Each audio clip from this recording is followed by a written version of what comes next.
Hello guys, in this tutorial you will learn how you can share a space in your Perplexity AI account in 2026. So let us guide you through this. Head over to Perplexity AI in the first step, log into your account into the next step, and in the third step, navigate to spaces here to the left. Select your space from that list.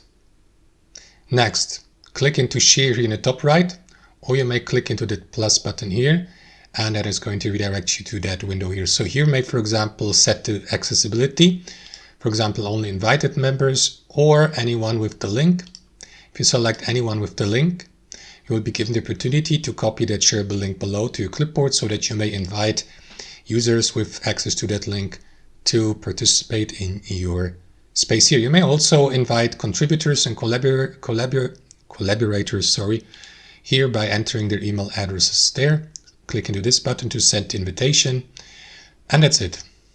Let me switch back to only invited members if you'd like to use the email invitation method.